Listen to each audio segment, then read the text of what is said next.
Hi everyone, today I'll show you how to use the Grok AI for research and fact checking. It's a mind blowing. And here's how to do it.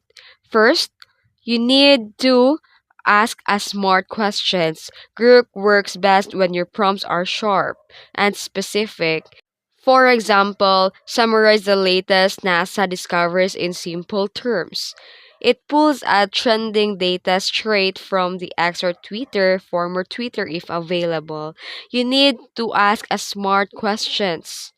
Then, always ask, what are your sources? Or link me to the original post or article. Then the group will often cite tweets or news headlines as it's seen, especially if it's a real time.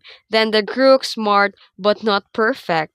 If the info is fired, then you need to verify it. But you need to double check the names, the dates, and the stats. It's either on Google or ChatGPT with browsing. Then use Group for your quick opinions, hot takes, and trends, while ChatGPT is or the Perplexity AI to back it up for deeper research. Group is your funny and fast fact checker, but you are the final editor.